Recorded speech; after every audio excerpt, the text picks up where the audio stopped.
أعوذ بالله من الشيطان الرجيم بسم الله الرحمن الرحيم بسم الله الرحمن الرحيم السلام عليكم ورحمة الله وبركاته إن الحمد لله نحمده ونستعينه ونستغفره ونتوب إليه ونعوذ بالله من شرور أنفسنا وسيئات أعمالنا من يهده الله فلا مضل له ومن يضلل فلا هادي له وأشهد أن لا إله إلا الله وحده لا شريك له وأشهد أن محمدا عبده ورسوله صلى الله عليه وعلى آله وأصحابه ومن تبعهم بإحسان إلى يوم الدين أما بعد إخواني وأخواتي في الله رحمكم الله أوصيكم ونفسي بتقوى الله فقد فاز المتقون. Para jamaah yang dimuliakan Allah Subhanahu wa taala, pada malam hari ini kita akan lanjutkan kajian kita tentang sirah nabawiyah, mempelajari sejarah perjalanan hidup Nabi Muhammad sallallahu alaihi wasallam. Maka kita akan banyak mengambil pelajaran dari pelajaran sirah nabawiyah ini. Pada pertemuan yang lalu kita membahas tentang bagaimana bentuk perlakuan orang-orang kafir Quraisy terhadap Nabi dan umat Islam, sehingga mengharuskan Nabi SAW untuk memerintahkan kaum muslimin hijrah ke Yathrib. Dulu namanya Yathrib, kemudian diganti oleh Rasulullah SAW dengan Al-Madinah An-Nabawiyah, atau sering disebut orang sekarang Al-Madinatul Munawwarah. Kenapa dipilih Madinah Al-Munawwarah sebagai tempat hijrah? Hadirin sekalian, Nabi pernah bermimpi bahwa Nabi diperlihatkan tempat hijrahnya di sana, yaitu tempat yang banyak pohon kurmanya, yang diampit oleh gunung-gunung. Ternyata itulah Madinah. Kemudian yang kedua adalah janji daripada orang-orang Arab yang masuk Islam saat itu, dari Aus maupun Khazraj. Mereka membaiat Nabi untuk membela Nabi jika Nabi hijrah ke sana, dan juga menolong kaum muslimin jika kaum muslimin harus meninggalkan kota Mekah. Inilah yang mendorong Nabi untuk hijrah ke Madinah. Hadirin sekalian, ada terjadi dua baiat, baiat yang pertama dan baiat Aqabah yang kedua. Orang-orang Ansar siap untuk menerima kehadiran kaum muslimin di Madinah. Maka Rasulullah menyuruh orang-orang muhajirin, orang-orang muslimin yang tertindas di Mekah, untuk hijrah. Pertama kali yang hijrah adalah Ummu Salamah dan suaminya Abu Salamah beserta anaknya Salamah. Tapi mendapat gangguan saat itu, baru saja menaiki ontah mereka. Kemudian dari keluarga Abu Salamah, dari keluarga Ummu Salamah, ya, menyuruh Ummu Salamah agar turun. Begitu juga ditarik anaknya, sehingga tarik menarik, akhirnya Abu Salamah lah sendirian yang hijrah ke Madinah. Sedangkan Ummu Salamah ya dilarang oleh keluarganya. Maka Ummu Salamah sedih, setiap hari dia pergi ke padang pasir, menangis di sana, menyebut-nyebut suaminya hingga matahari tenggelam. Tiap hari sampai setahun seperti itu. Sedangkan juga anaknya diambil oleh keluarga ayahnya, suaminya Abu Salamah, dipisahkan antara ibu dan anak dan juga suami. Ini penderitaan yang dialami oleh keluarga Abu Salamah, hadirin sekalian.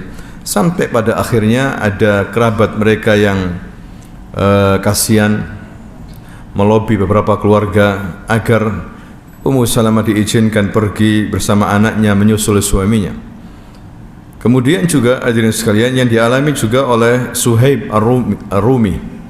Suhaib ini dulu datang ke Mekah tidak punya apa-apa, kemudian dia berbisnis sehingga menjadi orang kaya.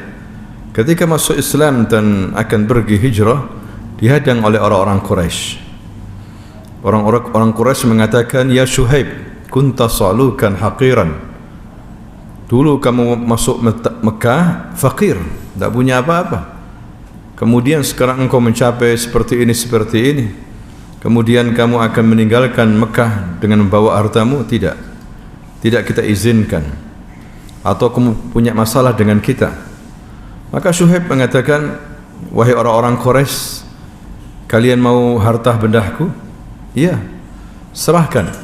Maka ditunjukkan harta bendahnya, barang-barangnya, tukunya, uangnya di tempat ini. Kemudian deal orang Quraisy akhirnya mengizinkan Suhaib untuk pergi. Dia pergi tanpa membawa apa-apa, tidak membawa harta benda. Sampai di Madinah disambut oleh Rasulullah SAW dan didoakan, "Rabiha Suhaib, Rabiha Suhaib." Ya, semoga Suhaib beruntung lagi. Semoga Suhaib diberikan rezeki lagi oleh Allah Subhanahu wa taala. Inilah gambaran hadirin sekalian bagaimana orang-orang muhajirin, orang-orang yang masuk Islam kemudian hijrah ke Madinah karena orang Quraisy menolak mereka, menindas mereka, sehingga mau enggak mau mereka harus hijrah ke Madinah dengan penuh keikhlasan, bukan karena harta benda. Sehingga mereka meninggalkan kekayaan-kekayaannya. Seperti Abdurrahman bin Auf juga, ya, meninggalkan kekayaannya. Utsman bin Affan, mereka rela karena Allah Subhanahu wa taala. Allah menjanjikan orang-orang yang berhijrah akan diberi rezeki lagi oleh Allah. Kalau mati dalam perjalanan hijrah, maka Allah berikan pahala besar. Sebagaimana Allah berfirman dalam surah An-Nisa ayat 100, "Wa may yuhajir fi sabilillah." Barang siapa yang hijrah di jalan Allah, yajid fil ardi muraghaman katsira wasa'ah, akan mendapatkan di muka bumi tanah-tanah yang luas dan rezeki yang banyak. Wa may yakhruj min baitihi muhajiran ila Allah wa rasulih thumma yudrikuhu al-maut faqad waqa'a ajruhu 'ala Allah wa kana Allahu ghafurur rahima. Barang siapa yang berhijrah menuju Allah dan Rasulnya, kemudian di tengah jalan dia mati, maka sudah ditetapkan pahalanya oleh Allah Subhanahu wa taala. Inilah pahala-pahala hijrah yang akan didapat hadirin sekalian, terutama orang-orang yang tertindas di Mekah saat itu. Kecuali Umar. Ya, kaum muslimin kebanyakan hijrah sembunyi-sembunyi. Kecuali Umar. Umar hijrah terang-terangan. Ya, sebagaimana kata Ibnu Abbas, Umar hijrah terang-terangan. Dia salat tawaf dulu di Ka'bah, kemudian salat 2 rakaat di belakang makam Ibrahim, kemudian menemui orang-orang tokoh-tokoh Quraisy.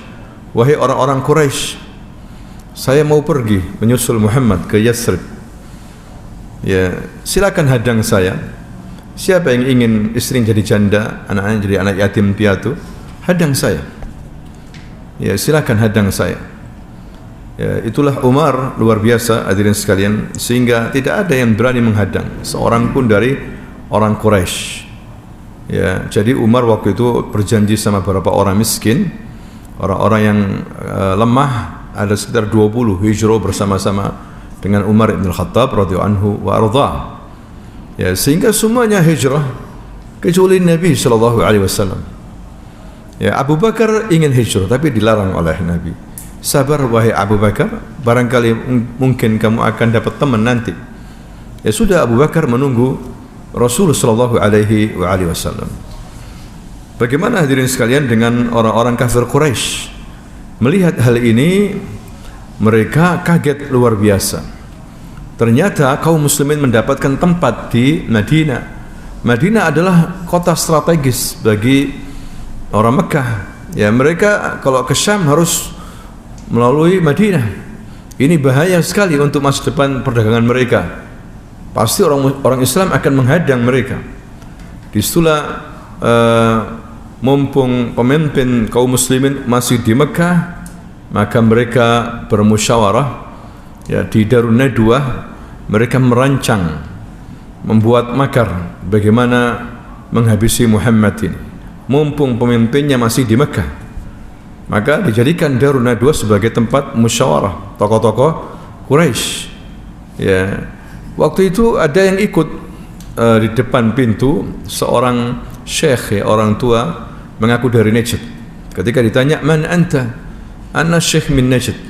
Dari Najd. Najd itu daerah Riyadh sana. Sedangkan Hijaz, Mekah dan apa? Madinah sekitarnya namanya Hijaz. Kalau Najd daerah Riyadh sekarang. Syekh ini mengatakan, aku adalah orang seperti kalian yang sangat memikirkan ya seperti yang kalian pikirkan sekarang ini, dan aku ikut nimbrung bersama kalian. Baik, kalau begitu masuk. Mereka bermusyawarah. Ada usul yang pertama, bagaimana kalau Muhammad ini kita penjara saja, ya, sehingga ilmunya nggak bisa ditularkan ke yang lain. Katanya iblis, itu bukan usul yang baik. Anda tidak bisa memenjara ilmu seseorang. Bisa saja ilmunya nanti keluar dari tembok penjara, ya, dan teman-temannya akan mendatangi dia. Teman-temannya ini sangat cinta sama dia, melebihi cintanya kepada anak istri mereka. Kemudian yang dua mengatakan, bagaimana kalau kita usir saja dari Mekah? Sudah nggak peduli, selesai sudah urusan kita dengan Muhammad ini. Biarkan dia pergi, mau pergi kemana kek. Jangan, katanya iblis. Ya, dia akan membuat tempat baru yang menentang kita. Ini berbahaya sekali. Ini bukan usulan yang baik. Ditolak sama iblis yang menyamar sebagai orang tua, hadirin sekalian. Kemudian taghutnya umat ini, Fir'aunnya umat ini, yaitu Abu Jahal, Amr bin Hisham, mempunyai usul. Saya berikan usul kalian yang belum pernah kalian pikirkan sebelumnya. Ya, usulku, pendapatku adalah kita ambil dari setiap suku 2 pemuda yang kuat, pintar, cerdas, cekatan. Ya. Kemudian setelah terkumpul, rame-rame menghabisi Muhammad, membantai Muhammad, memutilasi Muhammad. Nanti darahnya disebarkan ke seluruh suku-suku yang ada, sehingga sukunya Muhammad, Bani Hashim, tidak bisa melawan kita. Kita keroyok rame-rame kalau dia atau mereka melawan kita. Maka iblis mengatakan, orang tua ini mengatakan, ini baru usulan, ya, inilah usulan yang baik. Maka dilaksanakanlah usulnya siapa? Abu Jahal ini, hadirin sekalian. Sehingga mereka menyuruh pemuda-pemuda yang kuat membawa senjata lengkap, mengepung rumahnya Rasulullah sallallahu alaihi wasallam. Allah Subhanahu wa taala berfirman dalam surah Al-Anfal, wa id yamkuru bikal ladzina kafaru liyuthbituka aw yaqtuluka aw yukhrijuka wa yamkuruna wa yamkurullah wallahu khairul makirin.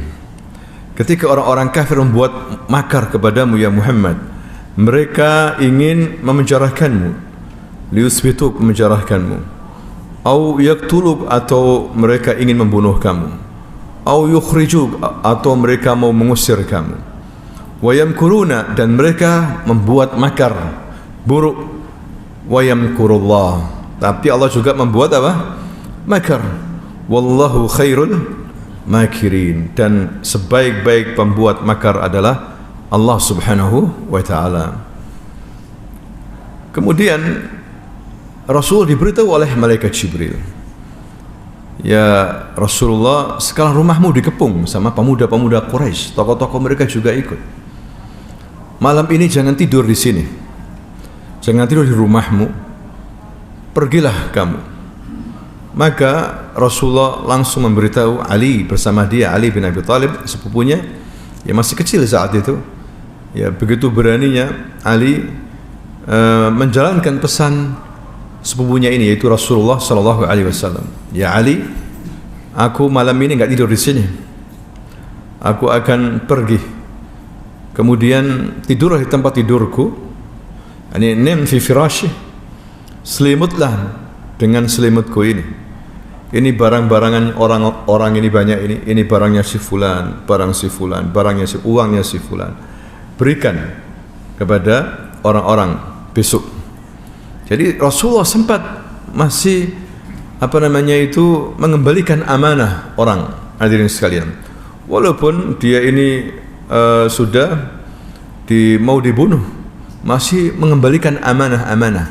Inilah akhlak yang baik dari Rasulullah sallallahu alaihi wasallam. Dia tidak mau pergi meninggalkan aib celah, ya, atau mencuri. Mungkin kalau orang sekarang, ya, justru kabur dengan bawa uangnya orang. Tapi Rasulullah tidak, mengembalikan titipannya orang-orang itu. Karena Rasulullah dari dulu, hadirin sekalian, dititipi barang-barang sama orang banyak di Mekah ini. Mereka kalau mau pergi, titip barang ke Rasulullah, merasa aman, dan Rasulullah menjaga itu dan tidak dipungut biaya sama sekali. Ya, inilah akhlak daripada Rasulullah sallallahu alaihi wasallam. Kemudian Rasulullah keluar, dia tidak takut. Dia melihat kiri kanan yang banyak anak muda dengan senjatanya, tapi ngantuk mereka, ditidurkan sama Allah Subhanahu wa ta'ala. Bahkan Rasulullah sempat mengambil pasir, ditaruh di kepala mereka. Ya, lepaslah senjata mereka, tambah ngantuk mereka. Allah Subhanahu wa ta'ala berfirman, wa ja'alna min baini aydihim saddan wa min khalfihim saddan fa aghshaynahum fahum la yubsirun. Kami jadikan di belakangnya, di depannya penutup. Mereka tidak bisa melihat Rasulullah sallallahu alaihi wasallam. Kemudian Rasulullah menuju rumahnya Abu Bakar. Sudah mulai siang saat itu. Dan Abu Bakar keluar, "Ada apa ya Rasulullah?" "Wahai Abu Bakar, sekarang saya diizinkan untuk hijrah." Abu Bakar menjawab, "As-suhbah ya Rasulullah, kamu butuh teman untuk hijrah milih saya?" "Iya ya Abu Bakar, as-suhbah." Maka Abu Bakar mengatakan, "Iya ya Rasulullah, saya sudah membeli 2 ekor kuda. Saya juga sudah menyiapkan semuanya. Saya juga menyewa seorang petunjuk jalan, namanya Abdullah bin Uraiqid. Dia akan berikan kita petunjuk jalan-jalan yang jarang dilalui oleh manusia. Dia sudah punya kesepakatan sama saya. Mungkin 3 hari lagi atau 4 hari lagi kita akan temui dia. Kemudian saya juga siapkan Amir bin Fuhairah, budakku. Nanti dia akan mengembalah kambing-kambing sambil menghapus jejak kaki kita. Ya, begitu juga saya siapkan anakku ini Abdullah. Ya, dia akan sebagai intelijen, ya, nguping ke masyarakat Quraisy apa yang terjadi. Malamnya dia akan beritahukan kepada kita. Begitu juga putriku Asma binti Abi Bakar. Putriku Asma, dia akan membawa makanan roti untuk kita. Tenang ya Rasulullah. Maka Rasulullah pergi, hadirin sekalian, bersama Abu Bakar. Di sini menunjukkan keutamaan siapa? Abu Bakar As-Siddiq. Yang dipilih dalam hijrah Abu Bakar, bukan yang lainnya. Kemudian Rasulullah SAW justru pergi ke belakang Mekah, ke arah Yaman, bukan ke depan ke Madinah. Ini pinternya Rasulullah SAW. Tentunya pandangan semua orang, ya, pasti Muhammad pergi ke Madinah. Kenapa? Karena sahabat-sahabatnya pergi ke mana?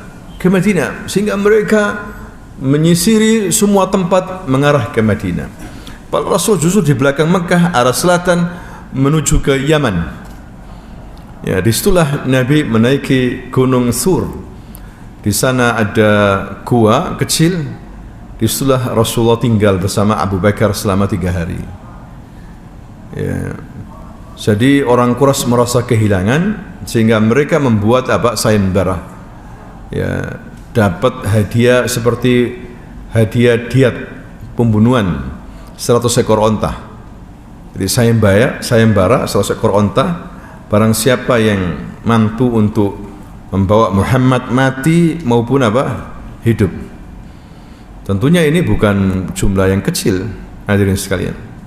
Sehingga semua orang Quraisy antusias untuk mencari Nabi Muhammad sallallahu alaihi wasallam. Nah, itulah yang terjadi. Sedangkan Abu Bakar menyiapkan semuanya. Abu Bakar ingin Rasulullah ini tenang, selamat. Yang dipikirkan Rasulullah bukan dirinya. Sehingga ketika masuk gua, dia mengatakan, "Ya Rasulullah, sebentar saya masuk dulu. Saya cek." Dilihat lubang-lubang begitu, dimasukkan tangannya atau dimasukkan kain, barangkali mungkin ada ular kecil atau kalajengking. Baru setelah aman dia mengatakan, "Silakan ya Rasul, masuk." Ya, setelah mendaki gunung, hadirin sekalian, di sana ada gua Thur. Ya, gua yang terkenal dalam sejarah. Kemudian di situlah Rasulullah istirahat. Ya, di bawah pangkuannya Abu Bakar, Rasulullah tidur kecapean. Ternyata Abu Bakar sengat kalajengking. Ya, dia berkeringat menahan sakit. Tapi di bawahnya Rasulullah, dia tidak mau membangunkan Rasulullah. Ya, sakit luar biasa. Akhirnya Rasulullah bangun melihat Abu Bakar pucat. "Kenapa ya Abu Bakar? Tadi ada satu lubang saya lewati. Tidak saya cek, ternyata saya disengat kalajengking." Kemudian diludahi oleh Rasulullah dan langsung sembuh. Ini mukjizat daripada Rasulullah sallallahu alaihi wasallam. Sempat hadirin sekalian, ada beberapa orang Quraisy sudah bisa menaiki gunung. Mungkin dia tahu, bahkan mereka sudah di atas gua. Orang Quraisy, tapi tidak bisa melihat apa-apa. Abu Bakar ketakutan, "Ya Rasulullah, mereka di atas kita ini. Wallahi kalau mereka menoleh ke bawah saja, melihat kaki mereka, terbongkarlah kita." Ya, jangan khawatir ya Abu Bakar. Kalau kita berdua, Allah yang ketiganya, apakah kita akan tertangkap? La, tidak. La tahzan, innallaha ma'ana. Allah yang ketiganya. Ya Abu Bakar. Jadi Rasul mengajarkan kita tawakal yang kuat kepada Allah Subhanahu wa taala. Hadirin sekalian. Sedangkan berita-berita riwayat yang mengatakan ada sarang Al-Ankabut, rumah Al-Ankabut, rumahnya apa? Laba-laba, ada telur telur hamama, telur burung dara atau apa di situ, menunjukkan itu gua kosong ya. Kalau dimasuki orang, otomatis sarang laba-laba akan rusak. Karena selemah-lemah rumah itu, rumahnya apa? Laba-laba. Ya, ini hadisnya dhaif. Ya, hadisnya palsu ini. Tapi sering dibacakan oleh orang-orang.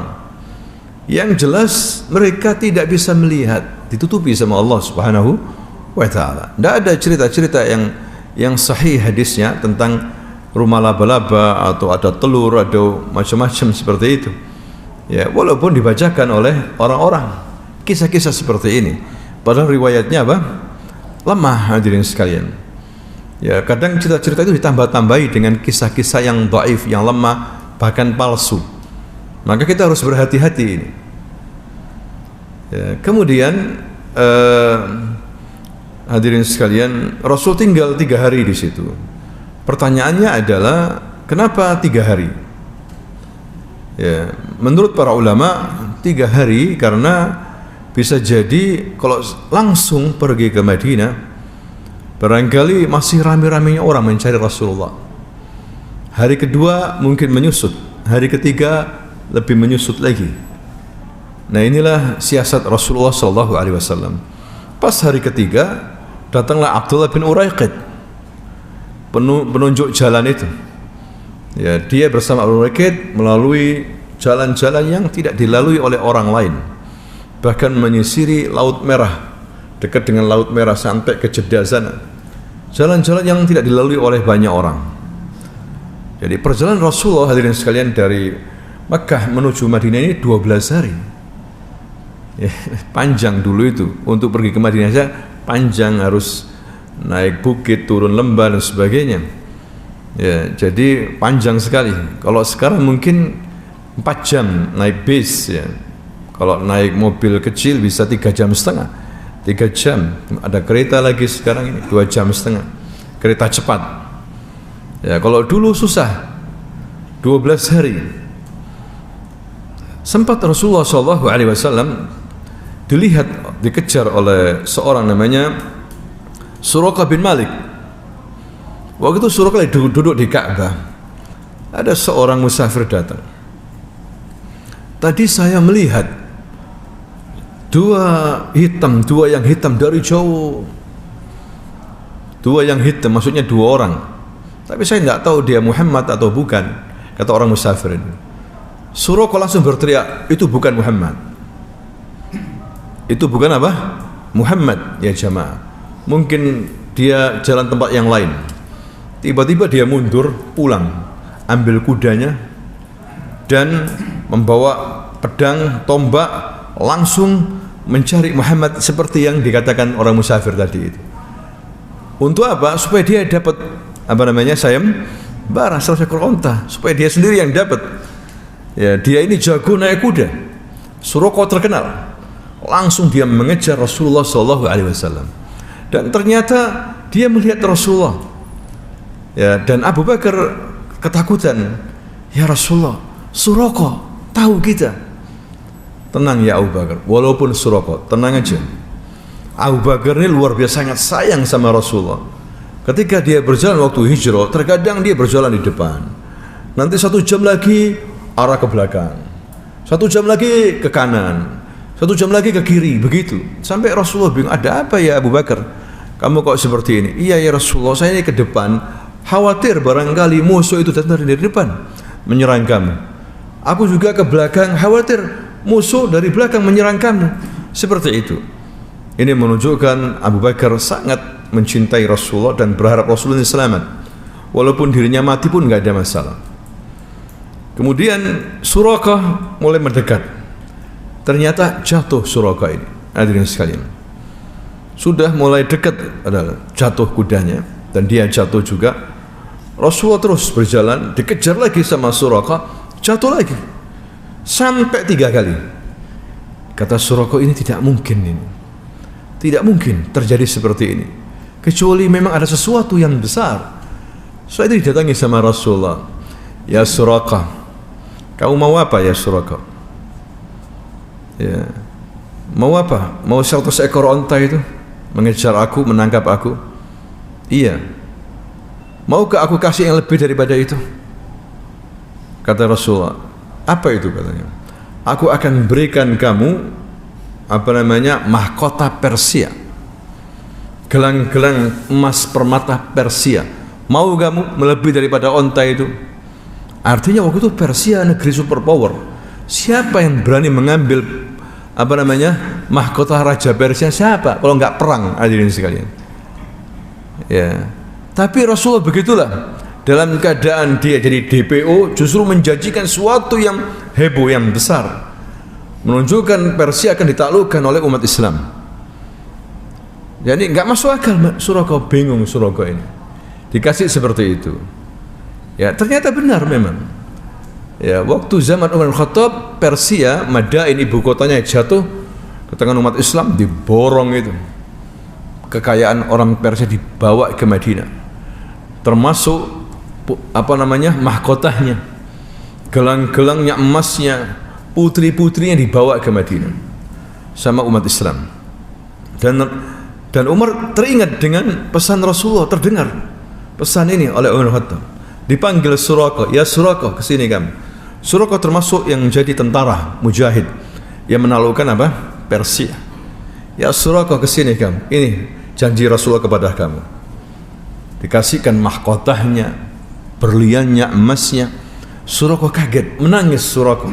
Shadaqa Rasulullah, benar apa yang dikatakan oleh Rasulullah SAW.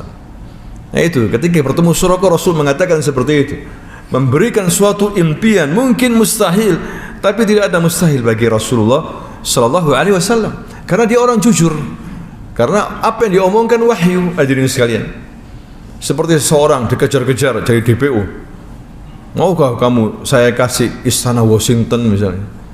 Wah, kalam fadhi, dusta kamu ini. Kamu sekarang aja dikejar-kejar sembunyi-sembunyi, kok ngasih harapannya harapan yang mustahil, kan begitu. Tapi tidak bagi Rasulullah SAW.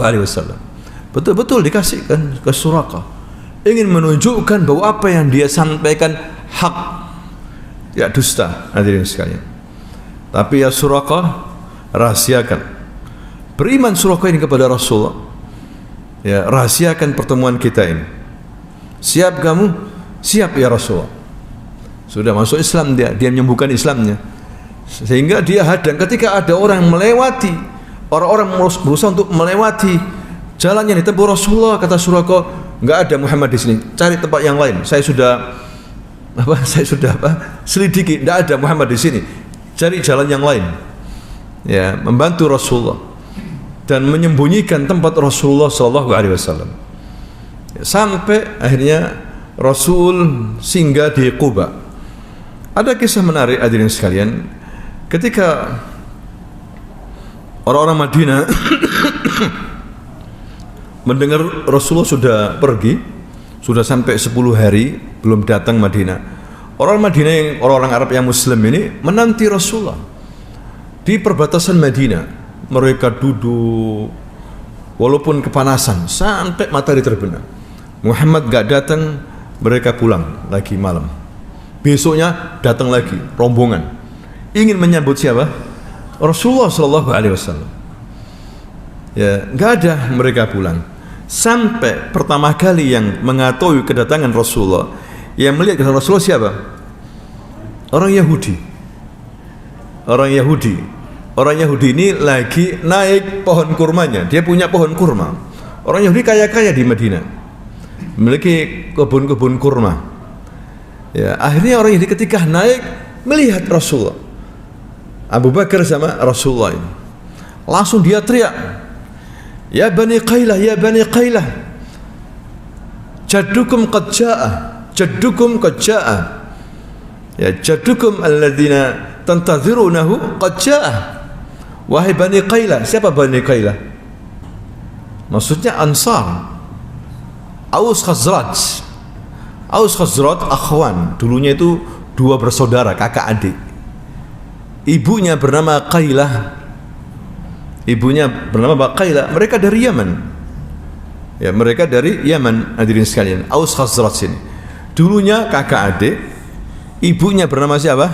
Qailah. Makanya orang Yahudi tahu, sehingga memanggil orang Aus Khazraj, "Ya Bani Qailah, ya Bani Qailah, kesini kalian, lihat itu." Maksudnya orang yang kamu tunggu datang, yaitu siapa? Muhammad. Langsung mereka, hadirin sekalian, menyambut Rasulullah sallallahu alaihi wasallam di Quba waktu itu, ya, di Quba. Sehingga ada dalam riwayat ahli tarikh, mereka menyambut dengan ucapan syair-syair, "Tala'al badru alaina min saniyatil wada wajaba syukru alaina ma da'a lillahi da'a." Seperti itu. Inilah gembiranya mereka ketika menyambut Rasulullah sallallahu alaihi wasallam datang. Rasulullah ketika duduk, hadirin sekalian, orang-orang nggak tahu, orang Madinah nggak tahu siapa yang Muhammad ini. Ya, Rasul nggak tahu Abu Bakar atau Muhammad. Akhirnya Abu Bakar tahu diri, dia punya selendang ini dikalungkan ke Rasulullah, seakan-akan dia mengagungkan orang ini. Inilah Rasul maksudnya. Sehingga orang-orang mendekati Rasulullah sallallahu alaihi wasallam. Nah, ada yang menarik juga hadirin sekalian, ketika Rasulullah masuk Madinah, langsung dikawal oleh ada sekitar 400 dari Bani Najjar, orang-orang dari Bani Najjar dengan senjata lengkap. Pertanyaan, siapa Bani Najjar ini yang membantu Rasulullah? Jadi Rasul itu punya kakek namanya Hashim, Muhammad bin Abdullah bin Abdul Muttalib bin Hashim bin Abdi Manaf. Hashim ini kakeknya ini pemimpin orang Arab, orang berwibawa. Dialah pemimpin pedagang Arab yang membuka perdagangan bisnis dari Mekah menuju Syam pada musim panas, dan dari Mekah menuju Habasyah atau Yaman pada musim dingin. Ya, Hashim ini namanya Amr tapi dipanggil Hashim. Hashim itu artinya remukan roti, karena dia suka meremuk roti-roti. Jadi dia membuat kayak bubur gandum diisi daging, kemudian roti diremuk-remukkan begitu, dibagikan ke orang-orang yang haji dari luar Mekah. Jadi Nabi ini kakek-kakeknya orang baik, orang dermawan, sehingga dia dipanggil apa? Hashim. Namanya Amr. Dia suka bisnis ke Palestina, ke Syam, seperti itu. Nah, waktu singgah di Madinah, dia menikah dengan seorang gadis Madinah dari Bani Najjar, namanya Salma binti Amr dari Bani Najjar. Salma binti Amr ketika pulang dari Palestina, singgah di istrinya, meninggal Hashim ini. Sedangkan istrinya hamil, melahirkan anak, dinamakan Syaibah. Kenapa dinamakan Syaibah? Karena ada rambut putih. Orang dulu enggak banyak neko-neko, oh rambutnya putih berarti Syaibah. Syaibatul Hamd, Syaibatul Alhamd. Ada perjanjian waktu itu dengan Hashim bahwa anaknya kalau lahir ini tidak boleh dibawa ke Mekah, sehingga Syaibah ini tinggal di Madinah lama sampai sudah mulai usia remaja. Datang saudaranya Hashim namanya Muttalib dari Mekah, datang ke Madinah menemui Salma. Ya Salma, anakmu ini juga anak kita, keponakanku juga. Kalau dia tinggal di sini, jadi apa dia di Madinah ini? Paling petani. Ya kan, orang Madinah ini petani. Hadirin sekalian. Kemudian kalau dia engkau izinkan bersama kita di Mekah, ya paman-pamannya tokoh. Kita berharap dia jadi tokoh dia ini. Ya, pedagang-pedagang, para politikus ulung, paman-pamannya tokoh di Mekah. Coba pikirkan lagi. Kita akan bawa anak ini, kita akan pelihara, jangan khawatir. Anakmu, anak kita juga, keponakanku. Katanya siapa? Muttalib ini. Akhirnya musyawarah sama sukunya, Salma mengizinkan. Dibawa ini Syaibah ini ke Mekah, naik onta. Orang-orang Mekah akhirnya menyambut siapa ini Muttalib. Orang-orang mengatakan ini Abdun Muttalib. Abdun itu apa? Budak. Ini budaknya Muttalib. Katanya Muttalib, ini bukan budakku, ini anak saudaraku, ponakanku. Ya, tapi ghalabatul qaul, sehingga orang suka memanggil Abdul Muttalib. Hadirin sekalian, Abdul Muttalib. Dan memang dia menjadi pemimpin besar setelah itu. Abdul Muttalib ini kakeknya Nabi. Ya, lahir di mana? Madinah. Padahal nama aslinya siapa? Amr, Syaibah. Nama aslinya Syaibah, dipanggil Abdul Muttalib. Jadi Bani Najjar ini masih kerabat Nabi. Ya, sehingga 400-500 orang yang membackup Nabi ketika Nabi masuk Madinah. Mereka tahu orang-orang Yahudi ini bahaya. Di Madinah ada 3 suku Yahudi, yaitu Bani Qainuqa, mereka punya pasar ramai. Di Madinah ada juga Bani Nadir. Ya, Bani Nadir ini spesial, nasabnya sampai ke Nabi Harun. Semua Bani Nadir keturunannya Nabi Harun. Semua Bani Nadir. Makanya satu istri Nabi namanya siapa? Ada istri Nabi Sofia. Ya, dari Bani Nadir. Asalnya Sofia ini ketangkep jadikan budak. Maka para sahabat mengatakan, ya Rasulullah, kasihan ini Sofia ini, nasabnya mulia dari keturunan cucunya Nabi Harun, seandainya engkau ambil sendiri ya Rasulullah, engkau nikahi. Maka dinikahi oleh Rasulullah SAW, dibebaskan sebagai bentuk maharnya dan dinikahi oleh Nabi Sofia ini. Dan Sofia, kata para ahli tarikh riwayat, termasuk min ajmalun nisa' fil alam, min ajmalin nisa' fil alam, yakni wanita yang tercantik saat itu di seluruh dunia. Sofia ini cuma agak pendek, ya makanya diledek oleh istri-istri Rasul yang lainnya. Tapi istri yang lainnya itu cemburu sama siapa? Sofia ini. Hadirin sekalian. Nah, dia dari Bani apa? Nazir, salah satu suku di mana? Di Madinah. Ada satu surah dalam Al-Quran dikatakan nama lainnya surah Bani Nazir. Nama lainnya surah apa itu? Al-Hashr. Surah apa? Al-Hashr. Surah yang nomor 59. Tertib Mushaf Utsmani. Surah Al-Hashr. Sabbaha lillahi ma fis samawati wa ma fil ardi, dan seterusnya itu. Ya, surah Al-Hashr kata Ibnu Abbas nama lainnya surah Bani Nazir. Karena surah Al-Hashr membicarakan tentang pengusiran Bani apa? Nazir dari Madinah. Mereka berkhianat, hampir membunuh Nabi, bersepakat menghabisi Nabi. Hadirin sekalian. Maka Nabi diberitahu oleh malaikat Jibril waktu itu Nabi lagi memasuki kampung mereka dan masuk ke dalam suku mereka, rumah suku mereka, rumah besar bersama sahabatnya Abu Bakar wa Umar wa Ali. Rasul dijanjikan mendapatkan uang diat pembunuhan, ya, 2 orang. Ternyata mereka mau membunuh, bermusyawarah di dalam. Mereka mengatakan apa? Ini saatnya. Kita tunggu-tunggu, ini saatnya. Ya jamaah, kapan lagi Muhammad datang ke kampung kita? Kita habisi. Siapa yang berani naik ke atas membawa mesin penggiling? Saya, katanya. Ada seorang dari mereka. Sempat mereka ragu, ada yang mengatakan jangan, Muhammad ini Nabi loh. Ya, akan diberitahu malaikat Jibril nanti. Tapi mereka nggak percaya. Akhirnya naik. Ternyata Rasul waktu di dalam udah diberitahu sama siapa? Malaikat Jibril. Ya Muhammad, sekarang kamu keluar. Sekarang, jangan ngomong sama siapapun. Sama sahabat-sahabatmu, sama tuan rumah, jangan ngomong. Keluar sekarang. Karena mereka sudah di atas membunuh kamu. Jadi Rasul langsung nyeludur keluar. Para sahabat kaget, loh, Rasul kok keluar? Pulang, nggak ngomong-ngomong. Jadi mereka juga ikut keluar.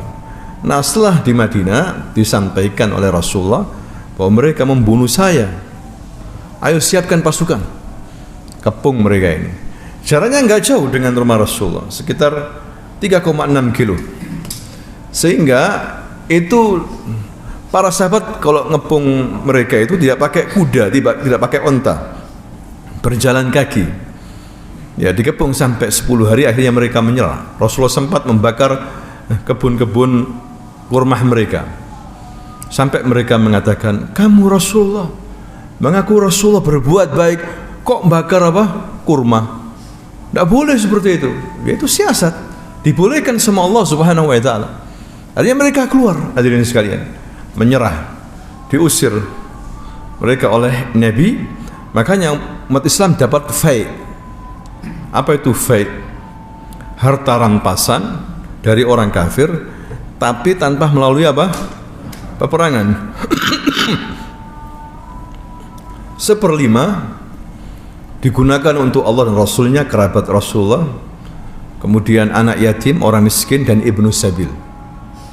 80% Rasulullah yang menentukan, diberikan kepada kaum muhajirin. Kalau pasukan perang tidak dapat. Kalau tidak dapat, karena tidak terjadi apa? Peperangan. Kalau ghanimah 1/5, 20% untuk siapa? Untuk Rasulullah, kerabatnya, fakir miskin, anak yatim, dan ibnu sabil. 80% untuk mujahidin. 80% untuk apa? Mujahidin, untuk yang berjihad. Kalau itu ghanimah, rampasan perang diambil setelah terjadi apa? Peperangan. Itu namanya ghanimah. Nah, itulah hadirin sekalian. Yang ketiga, Bani Quraidah. Ada 3 suku Yahudi di Madinah yang kemudian ketika Rasulullah datang diambil perjanjian mereka agar saling membantu kalau ada musuh dari Madinah, saling membela, tapi akhirnya mereka menyelisih. Nah, insyaallah kita akan lanjutkan tentang bagaimana Rasulullah di Madinah. Pertama kali tentunya dia membangun masjid di Quba. Namanya masjid apa? Quba. Dia di Quba 4 hari, mulai hari Senin, Selasa, Rabu, Kamis. Jumat dia keluar dan sholat Jumat di jalan. Ya, di kampung suatu suku, kemudian dia masuk masjidnya, masuk Madinah maksudnya. Disitulah dia membangun Masjid Nabawi. Dulu Quba di luar Madinah, masjid di luar Madinah. Akhirnya kemudian menjadi masuk daerah Madinah. Wallahu taala a'lam bissawab. Subhanakallahumma wa bihamdika asyhadu an la ilaha illa anta astaghfiruka wa atubu ilaik. Assalamualaikum warahmatullahi wabarakatuh.